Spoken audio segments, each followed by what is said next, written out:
Okay, lesson 6, macro data, global events, and hidden signals.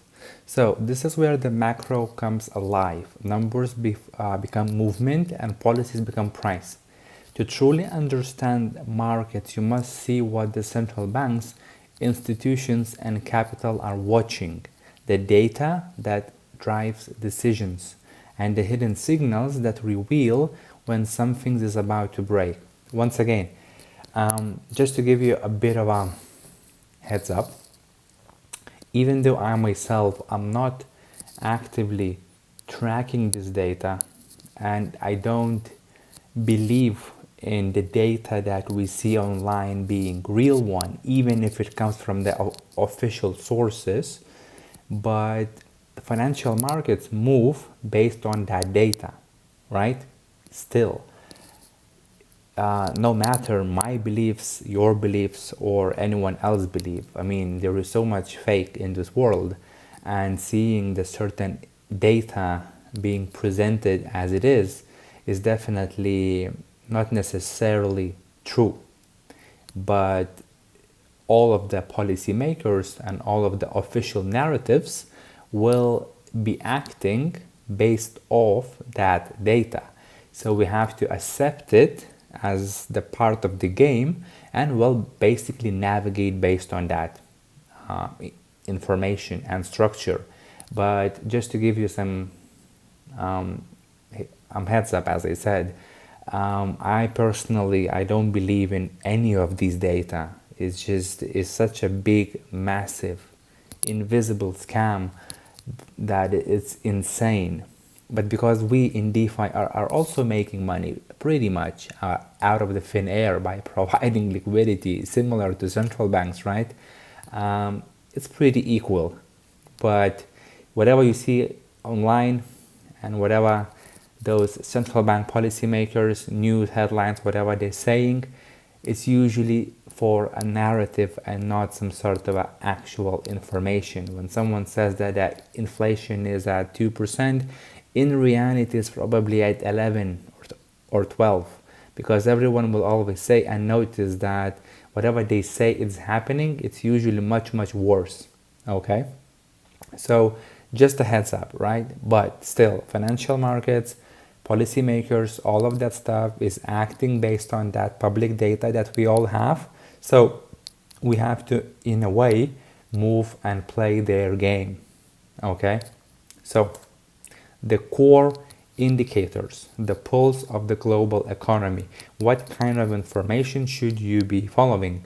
And of course, I believe that some of these will be already familiar to you because, as I said, Module 1 is all about the very basics.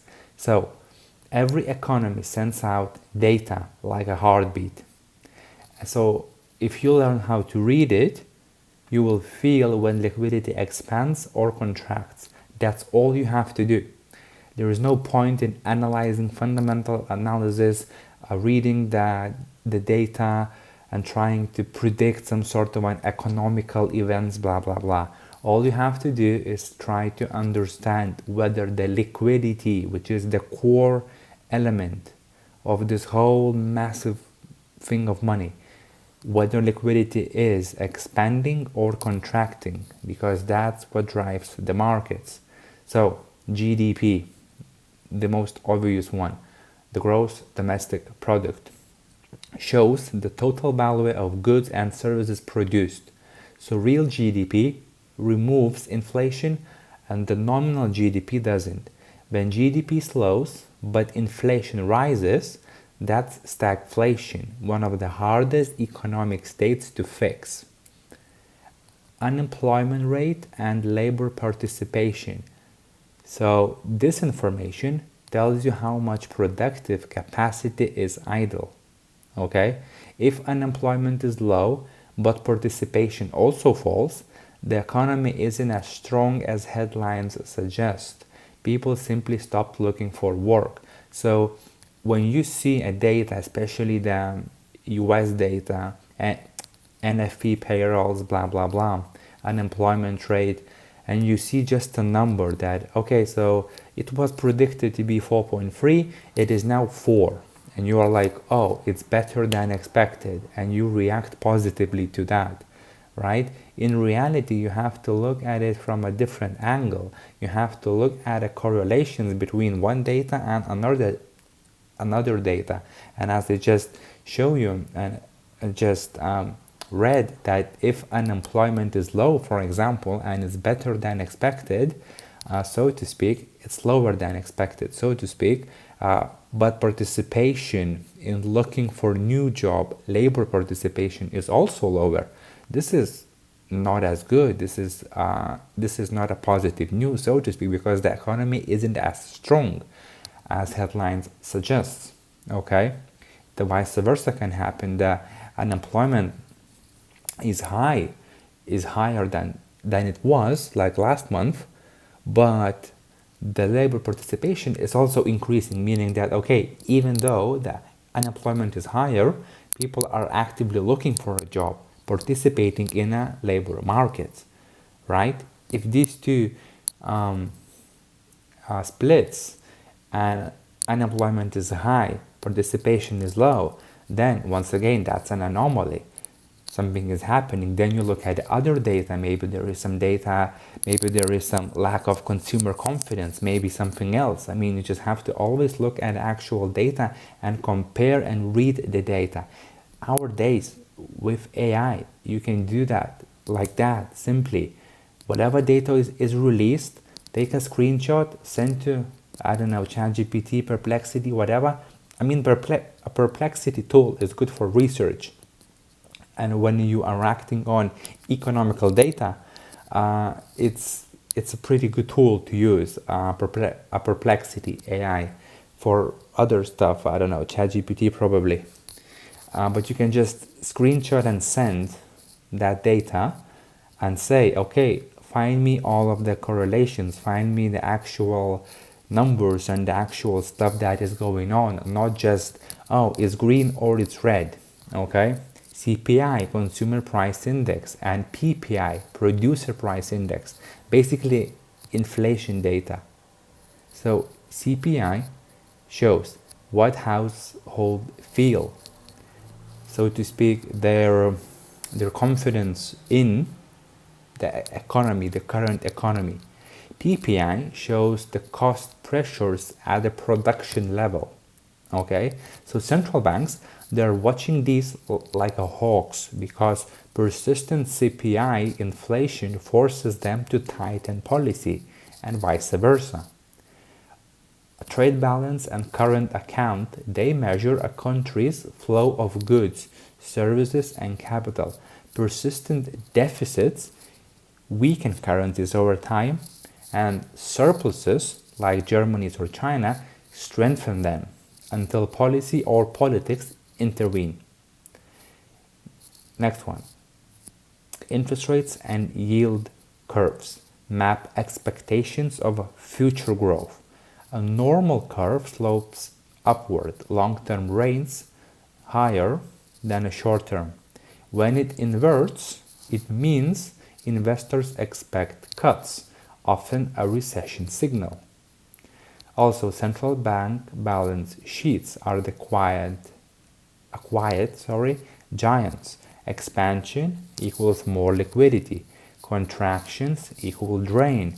Watch the Federal Reserve, ECB, Bank of Japan, People Bank of China, and as one global system. They move in sync more than they admit. This is very, very important sentence. So, for example, if you go to any of the economical events calendar, in this example I have from the Forex Factory, because I used to use this when I was trading Forex full time many years ago, and it's still probably one of the best ones. It's just very simple and clean to understand. So as you can see, for example, today is Tuesday, it's Monday, so tomorrow we have some data coming out. On Thursday, we have Aussie employment change and unemployment rate coming out. Aussie is, Australian dollar. Then we have GDP month over month, and the prelim GDP over quarter Also, you have USD core CPI.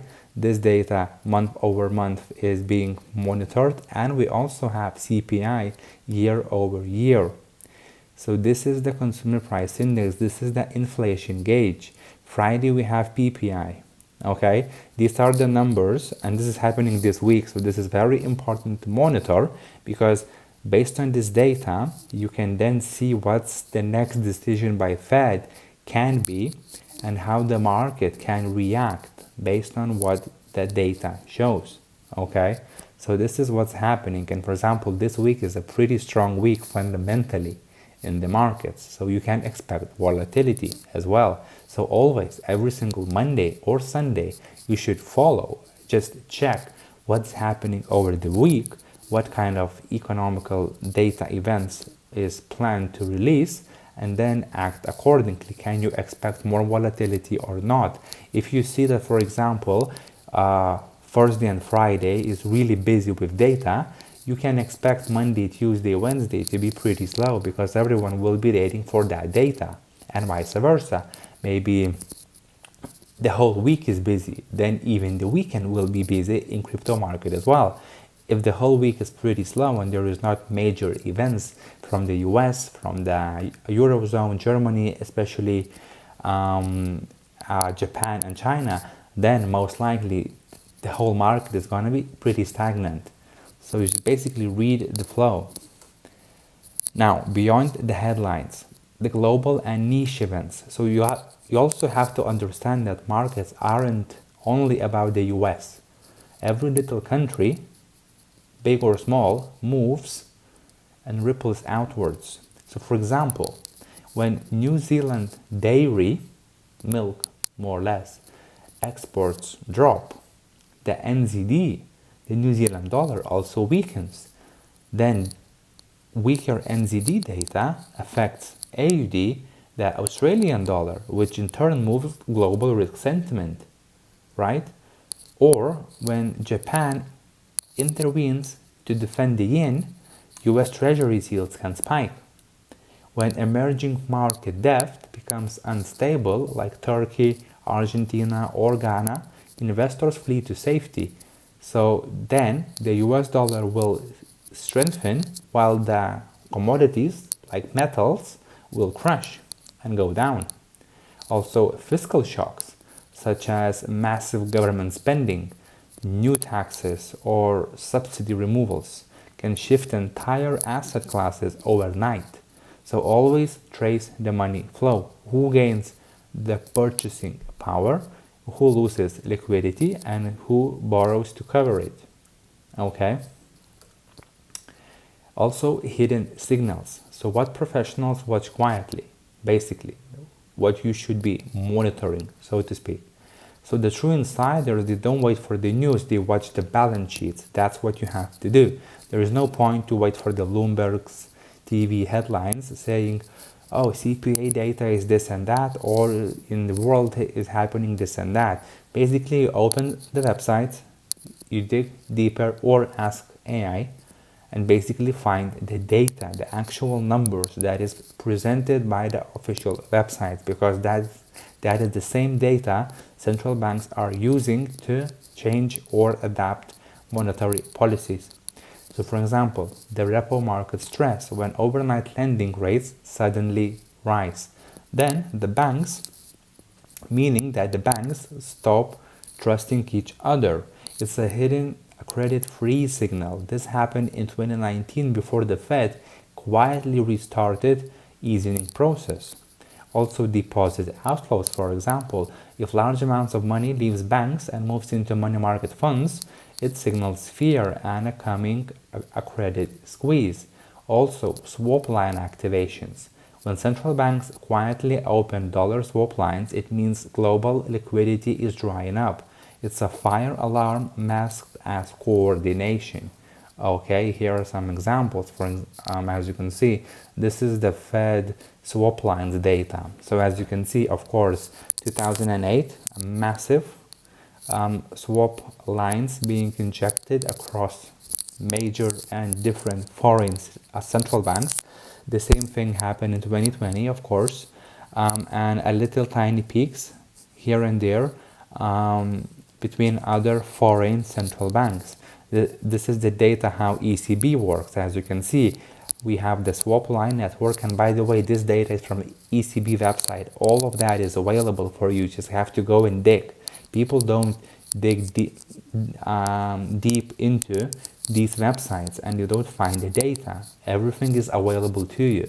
So as you can see, ECB, we have the swap line network between a Federal Reserve System, Bank of Canada, Bank of Japan, Swiss National Bank, and Bank of England. And they all intervene with each other when the time is needed. And usually this is happening quietly. That's why you will never find the news on your local newspaper or local media page or something that, Bank of England is opening a swap line with the Fed or ECB or Bank of Japan or blah blah blah, whatever else it may be. This will happen. This will be showed on the data, but the data will not reach the headlines. So this is how it works. So when you see these things happening, you're able to understand that shit is about to hit the fan, and it's not going to be nice. The liquidity is drying up. They are doing everything in their control to secretly restore the order. Also, ECB, European Central Bank balance sheet as well. As you can see, since the beginning of 2023, they've been tightening the policy, right? And the balance sheet was shrinking. And now, the moment when it starts to be increased again, means that they are injecting liquidity once again. So the rates should be going down as they are on Eurozone, more or less, not on a monthly basis, but from where it used to be, it's now lower. And the balance sheet should be also monitored, and when it starts to show increments, upside increments on the balance sheet, it means that, okay, liquidity is being injected, money is being printed, right? Money is being created. So the asset prices is going up. And usually all of these banks, they work hand in hand together. So when the first one acts, so to speak, most likely within a short period of time, the rest will follow as well. The global watch list. So what you should be tracking on a regular basis. Your goal is to build a global intelligence dashboard, so to speak, which is a living map of capital motion. AI can help you. I'm not doing this on a regular basis. I just monitor the data, but I don't need to act as some sort of a very precise macroeconomist, but I just like to see the data. But for some people, this information can be life-changing, and you may actually become a data addict, and you want always and you want to always know what is happening. So you can build a little dashboard on Notion, on Google Sheets, whatever, and you have to monitor US indicators, so the CPI, of course, Consumer Price Index, jobs data, Fed balance sheet, and the Treasury yields, long-term and short-term. Also Europe, ECB meetings, German manufacturing PMI, and Eurozone accredited growth. Asia, China's accredited impulse, Japan's currency policy, and South Korea export data. Emerging markets, debt spreads, currency reserves, and IMF programs, IMF, International Monetary Fund. Commodities, oil, copper, gold, and agricultural exports, because they are the raw pulse of the physical economy. And finally, you want to connect all of it to crypto, because liquidity flows dictate risk appetite. When real yields rise and dollar liquidity tightens, crypto cools down and shows a bit of a pullback. When yields fall and balance sheets expand, the tide rises again. especially now and especially moving forward, because right now institutional capital is also involved in crypto. So crypto is becoming a mature market, so to speak, right? Everyone, even the big players, are in, even publicly, right? So it's becoming a mature market which will follow global financial liquidity moves even better right now. And here is a little hidden insight, so to speak, just to close the lesson. Central banks never truly act alone. You may think that they are competing against each other and against their economies. It's not. The real coordination happens through the BYS, Bank for International Settlements. So this is the central bank of the central banks. So the same as you have a central bank, and below the central bank you have all of the commercial banks, or in Europe, for example, you have the ECB, which is the central bank, and then below the ECB, all of the central banks of the countries. Bank of Lithuania, Bank of Poland, Bank of Spain, etc., etc., right?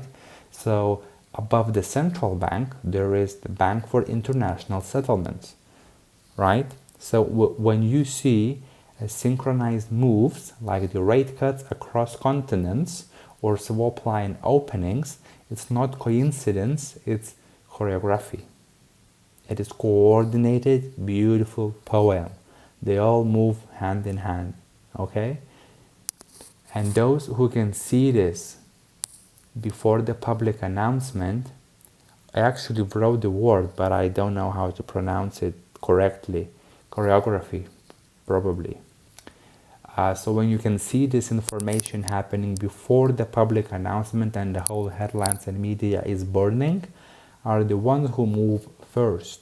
And I'm not saying that you should really focus now on this data and refresh the pages every single time, but what I'm trying to give you is the basics of understanding how the money moves. It's not as straightforward as some sort of a bank prints the money and market moves, and it's not as difficult as you may imagine as well on how the whole central banking system works. Of course, there are multiple other variables in this game that is not necessarily necessary to know from the beginner perspective and from a DeFi yield former level. You are not some sort of an investment banker or a hedge fund manager or the algo trading floor manager, right? But you need to know how it works, and you need to know at least the basics. So this is the whole module 1 is all about the basics, understanding how this whole global thing of money actually moves and works. So hopefully by now it's a bit more clear how it's all happening, and moving forward we will go a bit more deeper into specific tools, how it relates to crypto, etc., etc. So this is just the basics, how the money evolved and how the money exists in this planet.